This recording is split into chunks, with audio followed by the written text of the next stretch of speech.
네, 성도 여러분, 1월 21일 목요일, 오늘 우리에게 주시는 말씀은 창세기 11장 1절에서 9절 말씀입니다. 창세기 11장 1절에서 9절 말씀을 봉독합니다. 처음에 세상에는 언어가 하나뿐이어서 모두가 같은 말을 썼다. 사람들이 동쪽에서 이동하여 오다가 신할 땅 한 들판에 이르러서 거기에 자리를 잡았다. 그들은 서로 말하였다. 자, 벽돌을 빚어서 단단히 구워내자. 사람들은 돌 대신에 벽돌을 쓰고 흙 대신에 역청을 썼다. 그들은 또 말하였다. 자, 도시를 세우고 그 안에 탑을 쌓고서 탑 꼭대기가 하늘에 닿게 하여 우리의 이름을 날리고 온 땅 위에 흩어지지 않게 하자. 주님께서 사람들이 짓고 있는 도시와 탑을 보려고 내려오셨다. 주님께서 말씀하셨다. 보아라, 만일 사람들이 같은 말을 쓰는 한 백성으로서 이렇게 이런 일을 하기 시작하였으니 이제 그들은 하고자 하는 것은 무엇이든지 하지 못할 일이 없을 것이다. 자, 우리가 내려가서 그들이 거기에서 하는 말을 뒤섞어서 그들이 서로 알아듣지 못하게 하자. 주님께서 거기에서 그들을 온 땅으로 흩으셨다. 그래서 그들은 도시 세우는 일을 그만두었다. 주님께서 거기에서 온 세상의 말을 뒤섞으셨다고 하여 사람들은 그곳의 이름을 바벨이라고 한다. 주님께서 거기에서 사람들을 온 땅에 흩으셨다. 아멘. 어느 성도님이 미국에 처음 가셔서 아르바이트를 한 곳이 세탁소였답니다. 그런데 어느 날 참 고상하게 생긴 백인 여성이 아주 오만 울상을 하고서 자신의 하얀 바지를 가지고 왔답니다. 그 바지에는 아주 고약한 냄새가 진동을 했는데 고양이가 그 하얀색 바지에다가 실내를 한 것입니다. 그래서 얼룩을 지우는 기기를 사용해서 깨끗하게 만들어 주었더니 그 부인이 너무나 기뻐하면서 이렇게 말했습니다. Good job, good job. 그런데 이분이 이 말을 듣고 화가 났습니다. 아니, 고양이 배설물이나 지우는 이 직업을 좋은 직업이라고 하다니 내가 동양인이라고 깔보는구나. 이렇게 생각을 하고는 그 부인이 팁으로 주는 $5 지폐도 No thank you 하고 거절해 버렸답니다. 참 우스운 얘기지만 실화입니다. 그런데 알고 보니 굿잡이라는 말은 좋은 직업이라는 뜻이 아니라 아주 당신 잘했다고 칭찬하는 말이라는 것을 나중에 안 것이죠. 참 웃지 못할 이 해프닝을 보면서 언어를 혼잡케 하신 하나님이 좀 원망스러운 상황이 되지 않았나 하는 생각을 해보는 것입니다. 오늘 읽은 말씀은 홍수 심판 이후에 또다시 하나님을 거부하고 외면하는 길에 들어선 인류를 향한 하나님의 심판을 증거하고 있습니다. 바로 언어를 혼잡케 하신 바벨의 사건입니다. 하나님이 홍수로 죄악이 가득한 세상을 심판하셨지만 그러나 그 가운데 노아와 그의 가족에게는 구원의 은혜를 베푸셨습니다. 그리고 다시 생육하고 번성하여 땅에 충만케 하시겠다는 언약을 맺으셨죠. 그럼에도 노아로부터 새롭게 출발한 인류는 또다시 그 은혜를 망각하고 하나님으로부터 멀어지는 그 죄성으로 기울어지기 시작했습니다. 그리고 그 절정을 이루는 또 하나의 사건이 바로 이 바벨 성과 그 안에 탑을 쌓는 일이었습니다. 홍수 심판 이후 세상은 여전히 달라진 것이 없었습니다. 다시 제자리로 돌아온 인간의 어리석음과 교만의 결과물이 바로 바벨 성과 탑이었습니다. 그때까지 온 인류는 서로 간의 언어와 말이 하나로서 소통에 전혀 문제가 없었습니다. 그렇게 사람들은 번성하고 점점 동쪽에서 이동하여 신할 땅 한 들판에까지 이르게 됩니다. 아마도 여기에 정착한 사람들은 이미 10장의 족보를 통해서, 노아의 족보를 통해서 언급된 함의 후손, 니므롯의 후손들로 보입니다. 그런데 이들이 일구고 번성한 그 문명은 결국 하나님을 반역한 문명이 되고 맙니다. 참 공교롭게도 니므롯이라는 그 이름의 뜻이 반역하다라는 뜻입니다. 그들은 10장 10절에 보니까 그가 다스린 나라의 처음 중심지는 시날 지방 안에 있는 바빌론과 에락과 악갓과 갈레이다. 그는 그 지방을 떠나 아시리아로 가서 니느웨와 르호보딜과 갈라를 세웠다고 말씀합니다. 그리고 11장은 그 가운데 있었던 그 한 사건에 주목하시는 것입니다. 시간의 분류로 보면 10장의 족보 이전에 사실은 11장의 말씀이 먼저 벌어졌던 것이죠. 11장 2절에 보면 사람들이 동쪽에서 이동하여 오다가 시날 땅에서 자리를 잡았다고 언급합니다. 그냥 자연스럽게 더 좋은 삶의 터전과 환경을 찾아서 이동했다는 의미라기보다는 그 걸음의 이동의 목적이 점점 하나님에게서 멀어졌다는 좀 더 의미 있는 상징적인 의미를 담고 있음을 보게 됩니다. 모세가 창세기를 기록하면서 하나님이 약속하신 땅 가나안을 기준으로 동쪽일 수도 있지만 하나님이 언제나 임재하시는 성막의 지성소를 기준으로 본다면 동쪽에서 이동하여 온다는 것은 하나님의 임재로부터 점점 멀어지는 불순종의 길로 향한다는 의미를 담고 있다고도 볼 수 있습니다. 그렇게 이동하여 정착하며 다시 도시를 건설하고 문명을 일구기 시작하자 사람들은 자신감이 충만했을 것입니다. 그 충만한 자신감이 문제가 아니라 하나님을 외면한 자기 중심적인, 사람이 결국은 주인 노릇하고 있는 그 자기에 사로잡혀서 교만의 길로 나아가는 그 상태가 문제였습니다. 굳이 하나님의 이름을 더 이상 부르지 않아도, 하나님을 찾지 않아도, 하나님의 도우심이 없어도 사람들은 하나님의 이름을 부르는 셈의 후손들보다 더 멋있게 보이고 더 힘있게 떵떵거리며 문명을 이루어 사는 겁니다. 그러니 굳이 하나님 눈치 보고 하나님을 의식하며 예배하지 않아도 얼마든지 잘 먹고 잘 살 수 있는 자신감이 생겼습니다. 그리고 쌓은 성 바벨, 그 성은 이전의 문명이 갖지 못했던 정말 새로운 차원의 문명을 일구었습니다. 돌이 아닌 벽돌을 구워서 더 튼튼한 성벽을 쌓았습니다. 역청을 사용해서 그 견고함은 그 이전 어떤 도시와 견주어도 비교할 수 없을 만큼 아주 튼튼한 성이었습니다. 그리고 그 성 안에 탑을 쌓기 시작했습니다. 여러분, 그 목적은 분명했습니다. 탑 꼭대기를 하늘에 닿게 하여서 우리의 이름을 날리고 온 땅 위에 흩어지지 않게 하는 것이었습니다. 여러분, 탑을 쌓는 행위 자체가 악한 것이 아니었습니다. 기술은 발달되고 그것을 통해 하나님이 허락하신 땅 위의 문명과 문화가 꽃을 피우고 보다 안전하고 풍족한 삶을 영위해 가는 것은 하나님도 기뻐하십니다. 그러나 그들이 탑을 세운 동기를 잘 보라는 것입니다. 탑 꼭대기가 하늘에 닿게 하자고 말합니다. 그들을 지으시고 여전히 그들을 사랑하시며 다스리시는 하나님께 더 가까이 가고 싶은 그 거룩한 열망에서 나온 탑을 쌓는, 하늘에 닿고자 하는 그런 열망이 아니었습니다. 그것은 하나님을 예배하며 만나기 위한 동기에서가 아니라 오히려 하나님께 반항하기 위함이었습니다. 높이 올라갈수록 군림하고 지배하고자 하는 욕망이 충족될 수 있다고 착각하면서 사람들은 그 자리에서 세상의 영웅호골이 되어 자신의 이름을 날리고자 합니다.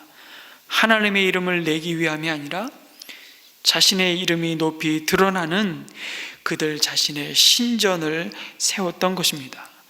많은 고고학자들이 메소포타미아 문명의 발상지들을 발굴하면서 아마 이 당시에 바벨탑이 지금 발굴되고 있는 지구라트가 아니었을까. 그 지구라트의 피라미드보다는 작은 규모였지만 많은 신전들이 있었음을 발굴하게 됩니다.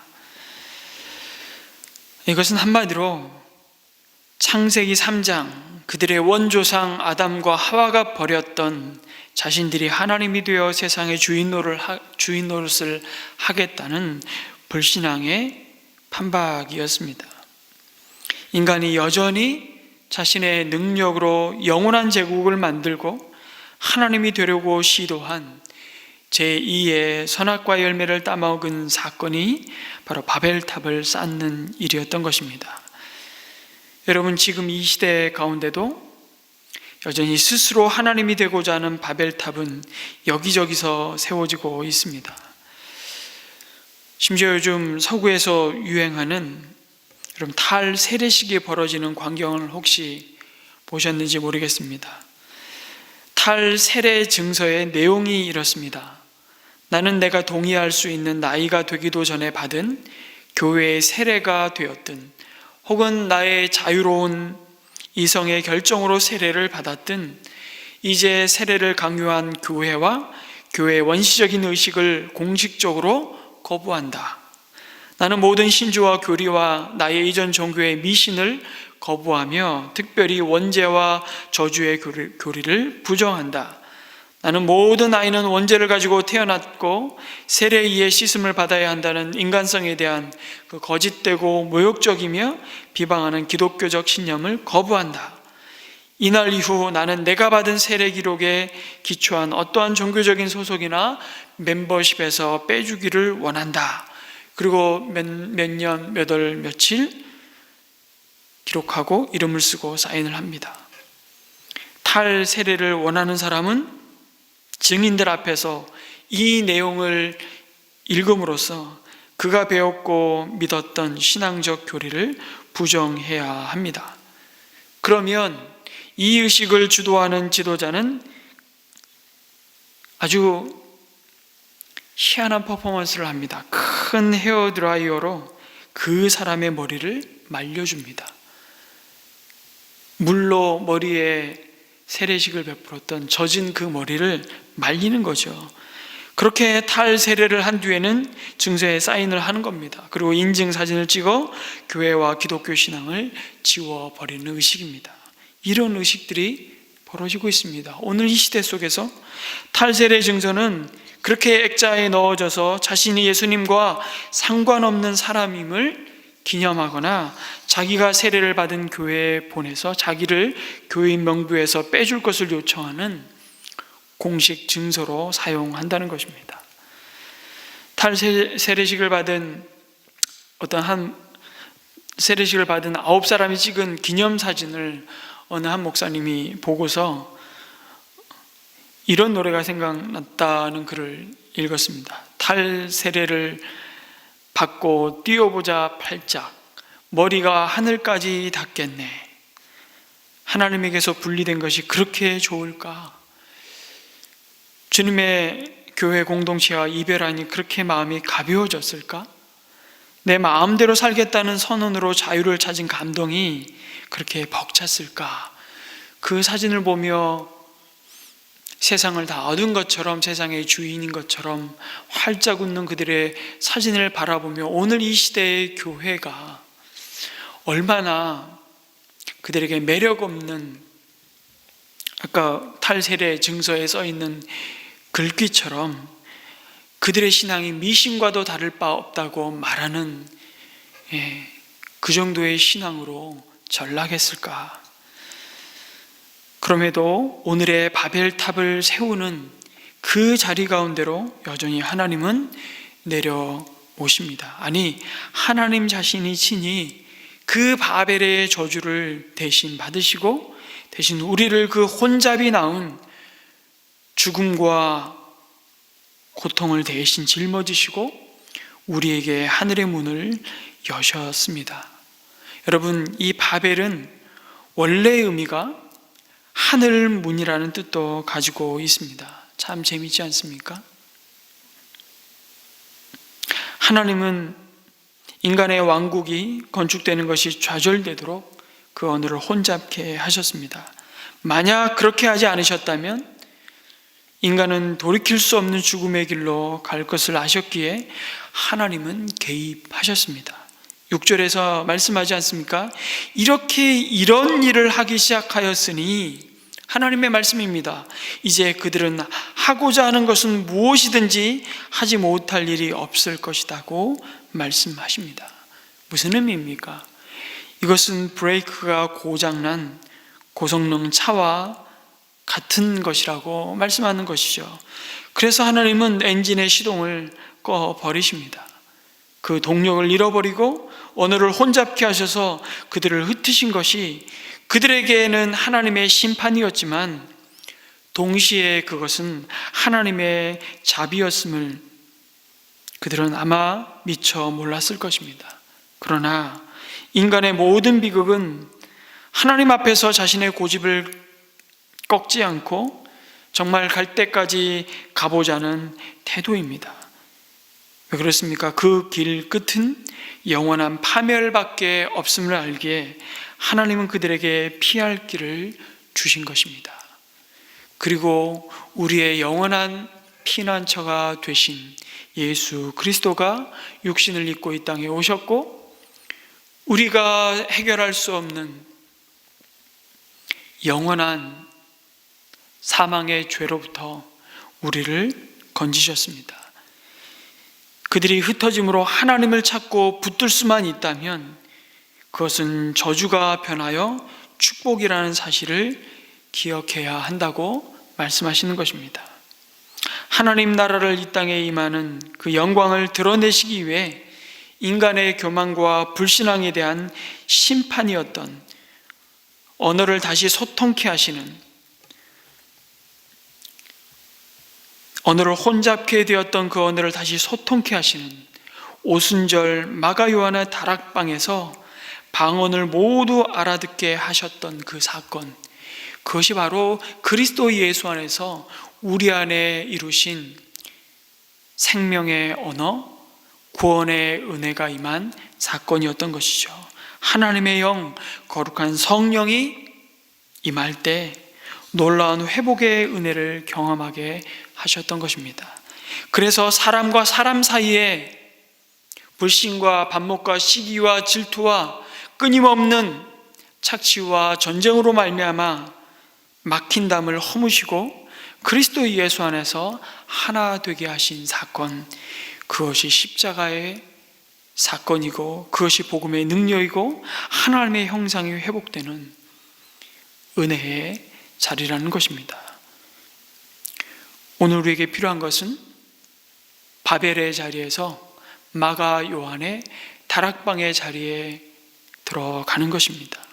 이 은혜를 입은 자가 세상의 진정한 복을 소통케 하며 이 땅에 하나님의 나라가 임하였음을 드러내는 자로 부르신 교회라고 말씀하십니다. 사랑하는 성도 여러분, 하나님을 거부하며 하나님을 그 마음에 두기 싫어하는, 아니 하나님 없다고 말하는 이 세상의 혼잡함과 그 거짓됨 속에서 오늘도 여전히 성령 안에서 하나님의 나라가 거룩함과 평강과 기쁨으로 임하고 있음을 바라보시기 바랍니다. 그 속에서 잃어버렸던 하나님의 형상을 회복하시고 치유하시는 능력으로 하나님의 나라가 임하였음을 세상 한복판 속에서 드러내는 산 증인으로 우리로 하여금 서도록 우리의 믿음을 담대하게 붙들어 주옵소서라고 기도했으면 좋겠습니다. 이어서 오늘 우리 가정을 위해서 특별히 목요일은 기도하는 날입니다. 우리 가정이 이 세상의 바벨의 문화, 하나님을 거부하고 외면하고 반역하는 이 세대를 본받지 않고 하나님의 선하시고 기뻐하시고 온전하신 뜻이 무엇인지 분별하며 하나님의 다스리심 속에 우리의 가정이, 우리의 다음 세대, 우리의 자녀가 흠도 티도 없는 영광스러운 주님의 교회로 세워지게 하여 주옵소서라고 함께 기도했으면 좋겠습니다. 우리 함께 기도하시겠습니다.